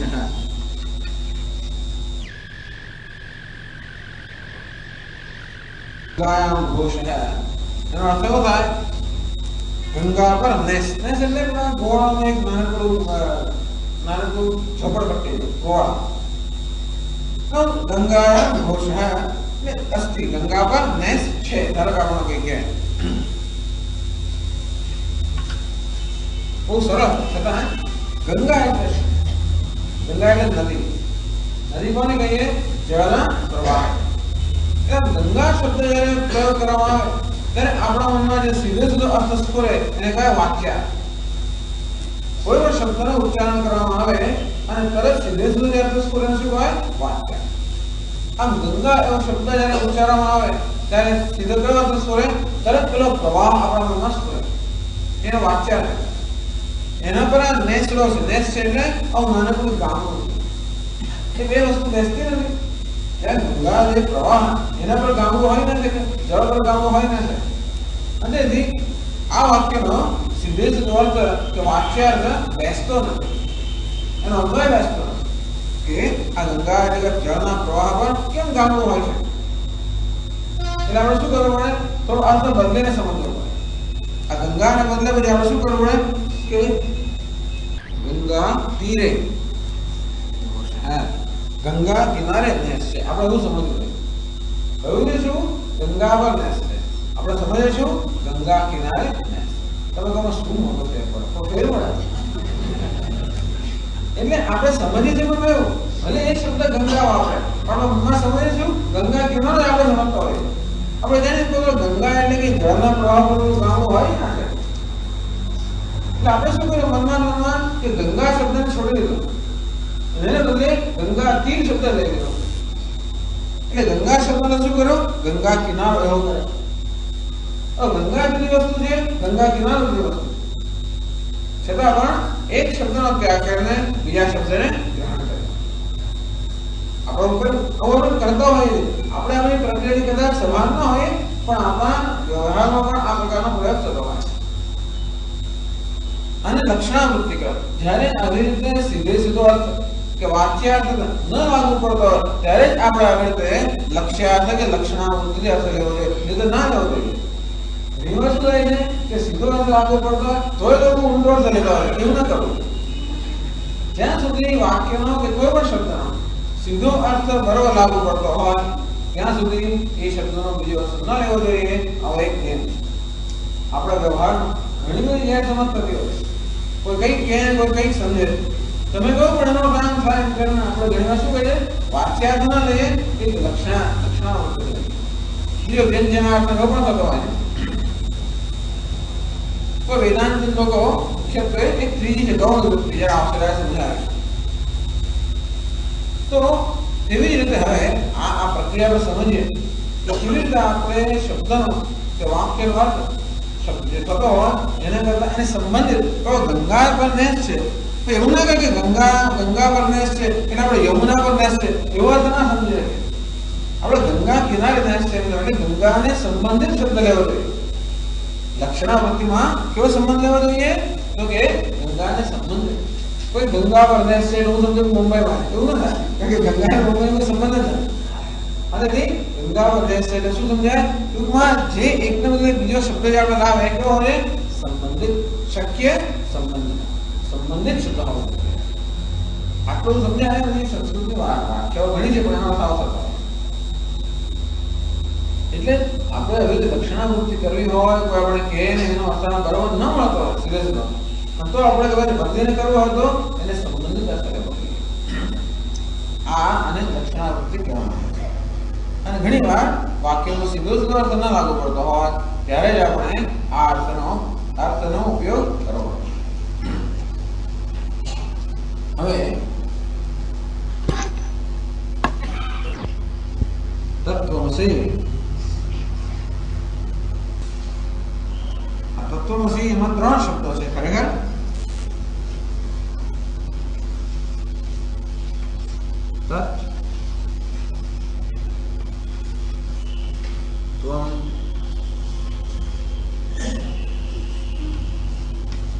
તત્વમસી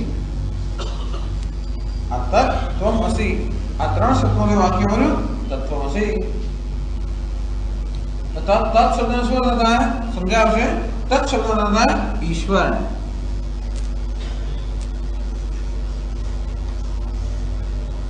त्वम शब्द में શું થતા है तो के जीव. असी शब्द નો થતા है છે. तू त्वम એટલે કે તે એક ખરેખર તો તમ આમ તत् શબ્દ ईश्वर जीव करता मानस जो है पहलो असर तद में ते तो में तो तुम ते तुम छे अवाक्य અને મહાવાક્ય વાત કેટલું નાનકડું વાક્ય છે. તે તું છે બસ ખાલી એક એક અક્ષરના 3 શબ્દ. તે એટલે કોણ તો કે ઈશ્વર. તું એટલે કોણ તો કે જીવ. એટલે ઉદાહરણ ઋષિ શ્વેત કેતુને ઉપદેશ આપે છે કે તે કયું તે જેમાંથી આ સમગ્ર જગતનો જન્મ થયો. સદૈવ સૌમ્યમગ્રાસી એકમેવાદ્વિતીયમ. હે સૌમ્ય હે પ્રિયદર્શન આ સમગ્ર જગત એના સર્જન પહેલા એક અદ્વિતીય બ્રહ્મ હતું. એમાંથી પછી આ જગતનું સર્જન થયું. એમ કે આખી પ્રક્રિયા સમજાવે છે કે સતમાંથી કે બ્રહ્મમાંથી સમગ્ર જગત સર્જાય. એ બ્રહ્મ જે સમગ્ર જગતનો આત્મા છે, સમગ્ર જગતનું અધિષ્ઠાન છે. એ બ્રહ્મ તું છે. એ તો હું સમગ્ર જગતનું અધિષ્ઠાન છું, હું બ્રહ્મ છું. અશક્ય વસ્તુ છે. ઈશ્વર એટલે કેવો હોય? મહાન હોય, સર્વજ્ઞ હોય, સર્વશક્તિમાન હોય, જગતનું અધિષ્ઠાન કે આવું મહત્વ છે છે. અને માટે તેનો અર્થ શું કરીએ આપણે? ઈશ્વર જેણે જગતનું સર્જન કર્યું, જે સર્વવ્યાપી છે, સર્વજ્ઞ છે, સર્વશક્તિમાન છે, એ ઈશ્વર એટલે તે. અને તું એટલે કોણ? હું જાણું છું કોણ? હું કોણ છું? જીવ છું. બધી રીતે આત્મા છું. અને કોઈ રીતે સીધે સીધો આ વાક્યનો અર્થ બેસે નહીં.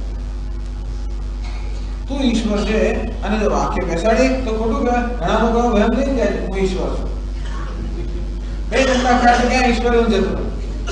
એટલે ટૂંકમાં વાક્યાર્થ કે સીધે સીધો આ વાક્યનો અર્થ લઈએ તો કોઈ બેસતો નથી. તો કેમ સમજવું? તો એ પ્રક્રિયા સમજાવે કેવી રીતે અર્થ સમજ. વાક્યાર્થ ન રહે તો કેવી રીતે લક્ષ્યાર્થ સંબંધ. એટલે કે તે શબ્દનો લક્ષ્યાર્થ શું થાય, તું શબ્દનો લક્ષ્યાર્થ શું થાય અને છે શબ્દનો લક્ષ્યાર્થ શું થાય, એવો લક્ષ્યાર્થથી આ વાક્યનો અર્થ એ પહેલે જ આપણે કહી દઈએ છીએ અત્યારથી. એટલે કે ઈશ્વર અને the great equation, મોટું મહાન સમીકરણ કહેવામાં આવે. આ વાક્ય એટલે સમીકરણ.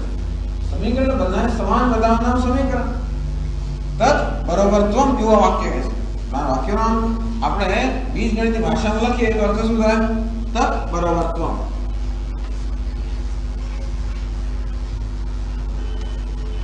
સમીકરણ અ બરોબર બ જેવું કહેવાય. તત એટલે શું? ઈશ્વર. ત્વમ એટલે જીવ. ईश्वर बरोबर जीव. और केवो वाच्य ईश्वर ने केवो ईश्वर ने सर्वज्ञ,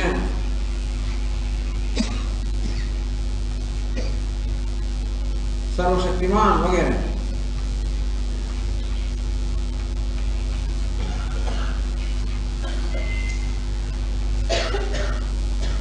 जीव केवो तो क्या अल्पज्ञ,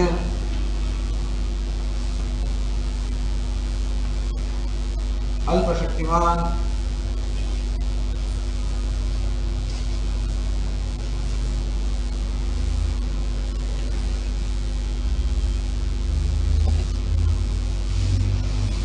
આ બંને સમાન છે. હવે આ ઈશ્વર અને જીવ બંનેનું સમીકરણ કર્યું કે આ બંને એક જ છે. કોઈ રીતે આપણે સ્વીકારી ના શકીએ. હું ઈશ્વર છું, કોઈ સ્વીકારી ના શકાય. અર્થાત જેને આપણે સીધે સીધો અર્થ કહીએ કે વાચ્યાર્થ કહીએ, કોઈ તો લાગુ પડતો જ નથી. તો કેવી રીતે ઉપનિષદ કહે છે ખોટું તો ન હોય. બીજું કોઈ કહે તો આપણે કે આને કંઈક ફરી ગયું લાગે, એમ કરીને આપણે એને ડિસમિસ કરી દઈએ. તો ઉપનિષદ કહે છે પ્રમાણ છે અને નિર્દોષ પ્રમાણ કરતા કોઈ પ્રકારના દોષ વગરનો પ્રમાણ વાક્ય હોવાના કારણે એ સાચું હોવું જ જોઈએ. તો કઈ રીતે સાચું? અને આ શ્રદ્ધા છે કે કહે છે એ પ્રમાણ હોવાના કારણે સાચું હોવું જોઈએ. મારી આંખો કહે છે કે આ સાર રંગ સફેદ છે, મારે સાચો હોવો જોઈએ. ભલે મારી બુદ્ધિ ન માનતી હોય તો તો એ કેમ સાચો છે સમજવા માટે હું બુદ્ધિનો બરોબર યોગ્યનો પ્રયોગ. અને તે રીતે ઉપનિષદ કહે છે કે આ જીવ એક ઈશ્વર છે. તો કેવી રીતે હોય એ સમજવા માટે પછી આપણે વિચાર કરવો. એને મહાવાક્ય વિચાર કહેવામાં. વાક્ય શું છે? તત્વમસી. એ વાક્યમાં ત્રણ શું છે? પદ છે. તત્વમસી. આને શું કહેવાય? પદ કહેવાય. પદ એટલે શબ્દ.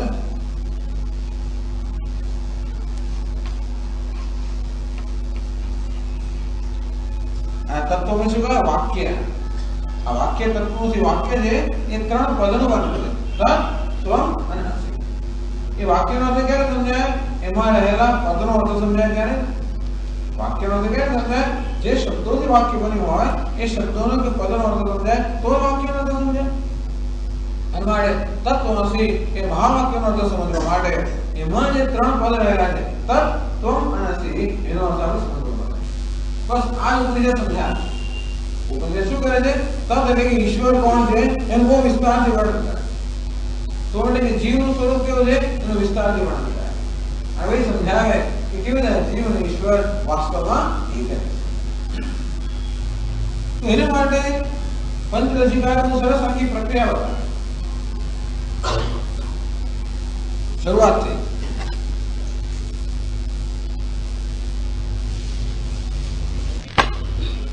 તો પંચદશીમાં શું કહેવામાં આવ્યું કે પ્રકૃતિ છે.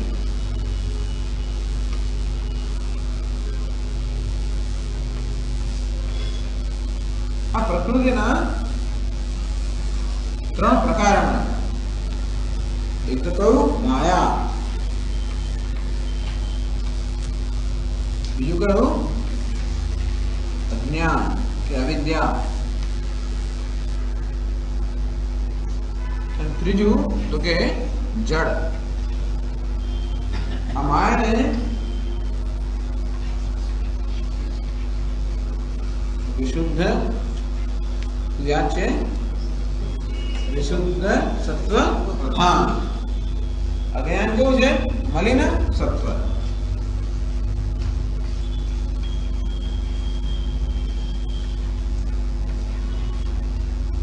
અને આ જડ એટલે શું? તો કે તમો ગુણ.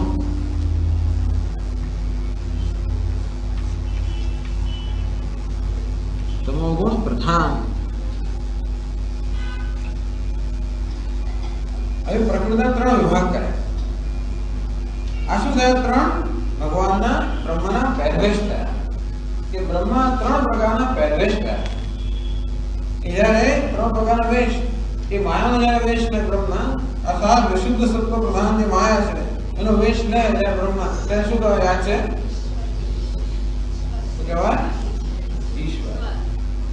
અને આ મલિન સત્વ વિશુદ્ધ સત્વ અર્થાત જેમાં સત્વ છે, રજોગુણ તમોગુણ નહીં જોવા છે.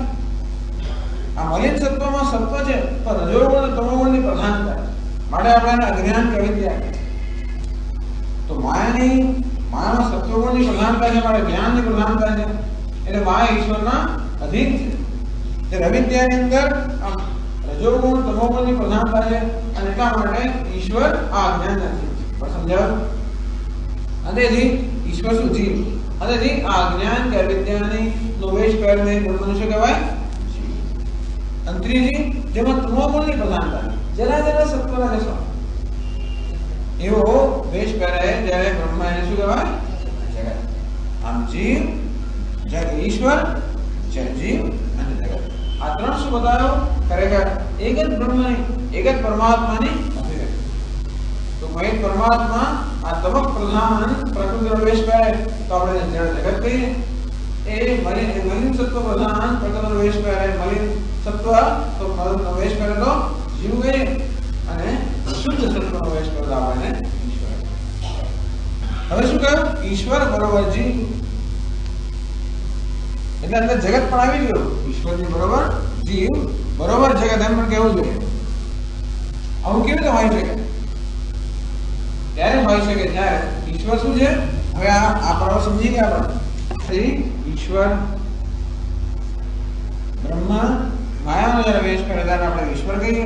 એ જ બ્રહ્મા અવિદ્યાનો વેશ કરે ત્યારે આપણે એને જીવ કહીએ. એ જ બ્રહ્મા તમોગુણનો વેશ કરે ત્યારે આપણે જગત કહીએ. તેથી આમ તો ઈશ્વર અને જીવમાં કોઈ પ્રકારની સમાનતા બધી રીતે વિરુદ્ધ નથી. ઈશ્વર કેવો છે? સર્વજ્ઞ, સર્વશક્તિમાન, સર્વવ્યાપી. જીવ બિચારો કેવો છે? અલ્પજ્ઞ, અલ્પશક્તિમાન, અલ્પજ્ઞ. આ છતાં ઉપનિષદ કહે છે કે જીવ અને ઈશ્વર બંને એક જ છે. એ ક્યારે હોઈ શકે? જ્યારે આ સર્વજ્ઞતા ક્યાં છે? તો માયામાં છે.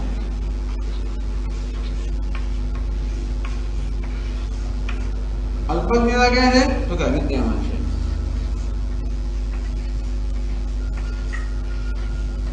જડતા ક્યાં છે? તો કે તમોગુણમાં છે. જગત જડ જણાય છે. એ જડતા શેનો ધર્મ છે? આ વેશનો ધર્મ છે. જીવ વિચારો અલ્પ જણાય છે. એ અલ્પતા ક્યાં છે? એ અવિદ્યાનો ધર્મ. અને ઈશ્વર સર્વજ્ઞ છે. એ કોનો ધર્મ છે? માયા. ટૂંકમાં આમ ઈશ્વર, જીવ અને જગત જે પરસ્પર વિરુદ્ધ ધર્મવાળા જણાય છે, એ વિરોધ ક્યાં રહેલો છે? પહેરવેશમાં રહેલો છે, નહીં કે પહેરવેશના પહેરનારમાં. અને પહેરવેશ દ્રષ્ટિ જોવા જઈએ તો બે કેવા છે? બધા પરસ્પર વિરુદ્ધ છે. પરંતુ એ પહેરવેશનો બાદ કરીને એનો પહેરનાર જે છે, અસ્થિ ભાતિ વિયમ, અસ્થિ ભાતિ વિયમ, અસ્થિ ભાતિ વિયમ. એ બીજાને નજર કરીએ તો ખરેખર જીવમાં, જગતમાં, ઈશ્વરમાં કોઈ ભેદ નથી. એટલે ઉપનિષદ આપણને જીવનમાં બધે ભેદભાવ તો જણાય જ છે. આપણો અનુભવ શું કહે છે? બધું એક પેલું જુદું છે, બધે ભેદભાવ. છતાં ઉપનિષદ શેના તરફ આપણું ધ્યાન દોરે છે?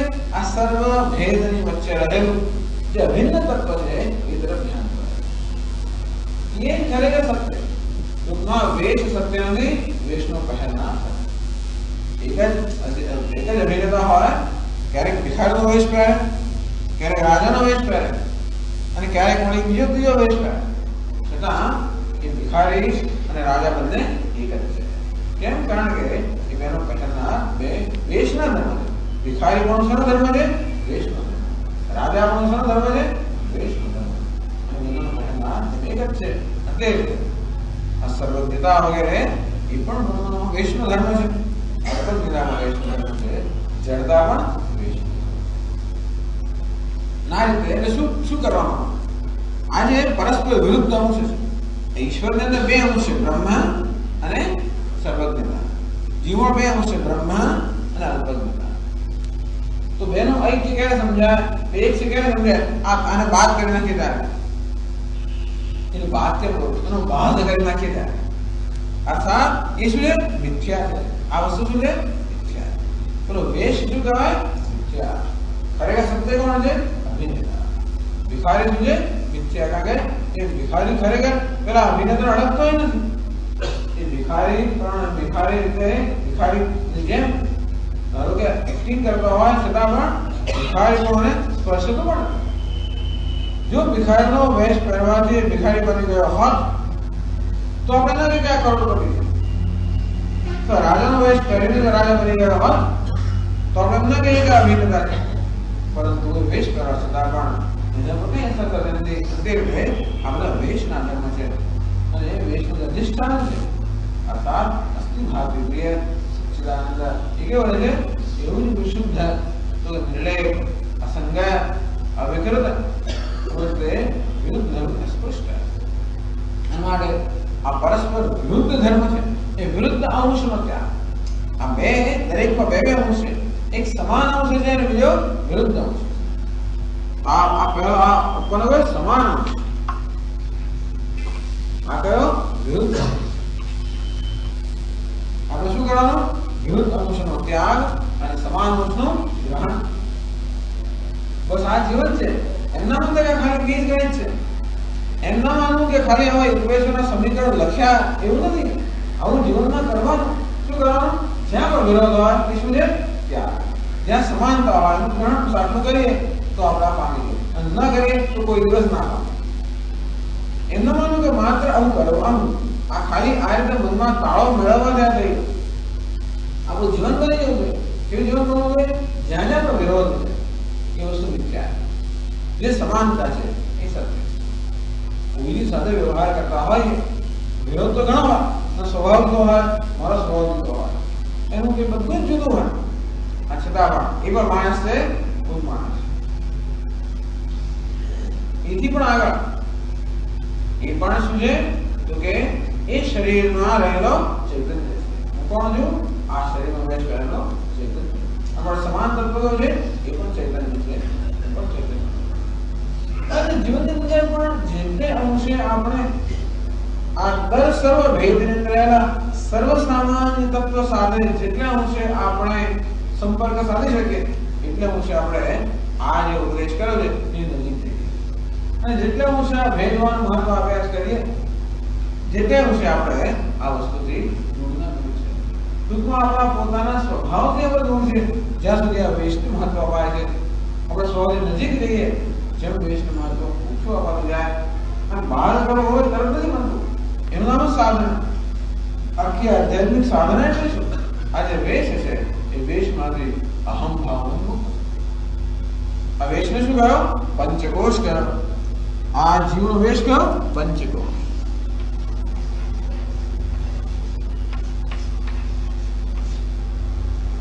એટલે પંચકોશ વિવેક સમજાવે. કલ્પજ્ઞાન ક્યાં છે? મૃત્યુ ક્યાં છે? અજ્ઞાન ક્યાં છે? કે પંચકોશ. એ કોનો ધર્મ છે? એ ચૈતન્યનો ધર્મ નથી. બ્રહ્મ કેવું છે?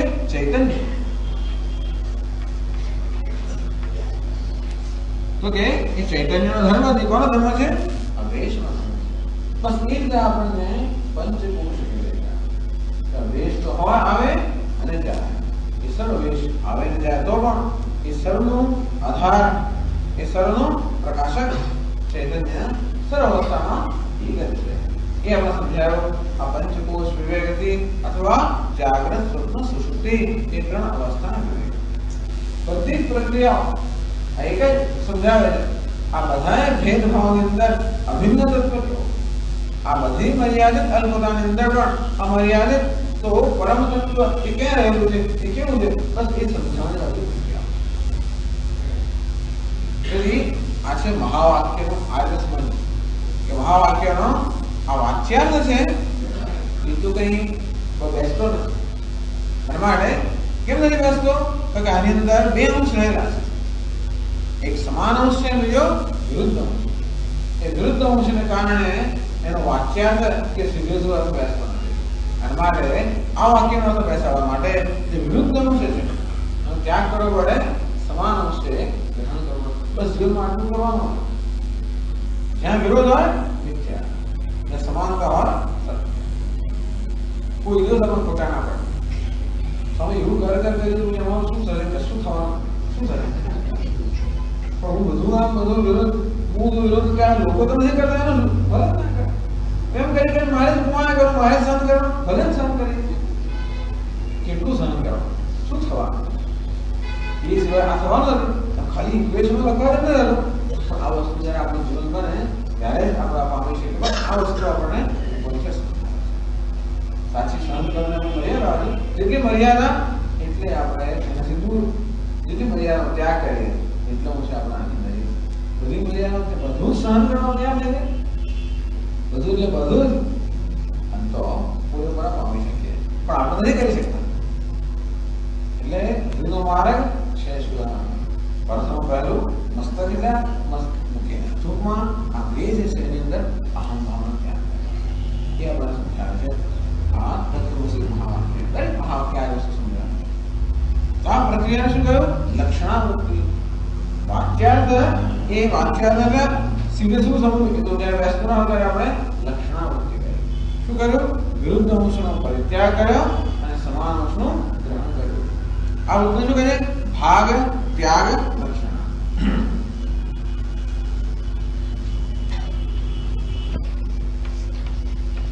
ભાગ ત્યાગ. બસ આટલું જાણો તો ભાઈ કોઈ તમને હલાવી નહીં શકે. કર્યા પછી જો આ બરોબર બેસી જાય મગજમાં ઘરે જઈને કોઈ વિચાર કરવાનો, નોટમાં બધું લખી લેવાનું, ઘરે પાછું વિચાર કરવાનો. બરોબર સમજાય તો પછી આપણે એવા એકવાર આ સમજાય છે પછી જીવનમાં જીવન ઉતારી આપણે મહેમાન માટે કરતા આવશે. ભાગ ત્યાગ છે. ભાગ એટલે શું? વિરુદ્ધ નામ છે.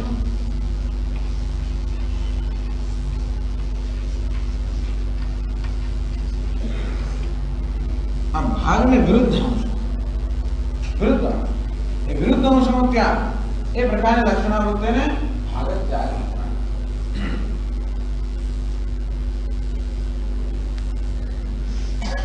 એને માટે વેદાંતમાં એક બહુ પ્રસિદ્ધ દ્રષ્ટાંત આપવામાં આવ્યું. સ્વયં દેવદત્ત આવું એક વાક્ય છે. એટલે આ કેવી રીતે એનો સ્વયં સહા અયમ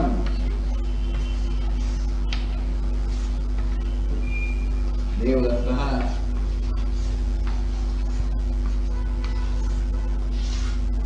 વિધાનના વર્ગો માટે અમુક વસ્તુ બધા મોઢે હોવી જોઈએ, આમ પરિચિત હોવી જોઈએ ફટાફટ. સહ અયમ દેવદત્ત તે અયમ ન થતા આ દેવદત્ત છે. તે આ દેવદત્ત છે. તે આ દેવદત્ત. હવે આપણે વારંવાર પ્રયોગ કરતા હોય. આમ તે સર્વનામ છે, આ પણ સર્વનામ છે. દેવદત્ત વ્યક્તિ છે. તે આ દેવદત્ત છે. તે સર્વનામ છે ને આપણે જે વસ્તુ આપણાથી દૂર હોય, પરોક્ષ હોય, એના માટે હંમેશા તે સર્વનામ વાપરીએ. તે ચોક એમ ના કહેવાય. આ ચોકમાં શું? આ ચોક જે પ્રત્યક્ષ છે. આ સર્વનામ શરણ વપરાય જે વસ્તુ પ્રત્યક્ષ છે. તે સર્વનામ કોણ વપરાય છે? પરોક્ષ. તે આ દેવદત્ત છે, પેલો આ દેવદત્ત છે. હવે બંને ખરેખર બે જુદી જ વ્યક્તિ છે. પેલો એવો ખ્યાલ આવે તે પેલો અને આ બે જુદી વ્યક્તિ છે. ટૂંકમાં એક આપણે ધારો કે દેવદત્ત નામની વ્યક્તિ હોય, એને આપણે 5 વર્ષ પહેલા મળ્યા હોય ત્યારે શું હતો? સુટેડ બુટેડ પડવાનો, શું બુટમાં પહેરવાનું, પટિયા પાડતો, એવો જાણતો દેવામાં એક આપણે તો ભણતો હોય. 5 વર્ષ પછી કે મળે એકદમ અને શું થઈ જાય? દાઢી મૂછ વાળો જાય છે, બીજો વિચિત્ર વેશ પહેરવાનો. એટલે મિત્રો મળ્યા અને એ મિત્ર મંડળમાં આવી ગયા, કોઈ ઓળખી ના શકે. ત્યારે જેને એને પરિચય તો એક મિત્ર કહે છે આ તો પેલો દેવદત્ત છે. આ પેલો દેવદત્ત. પેલો દેવદત્ત એટલે કોણ? જે જાત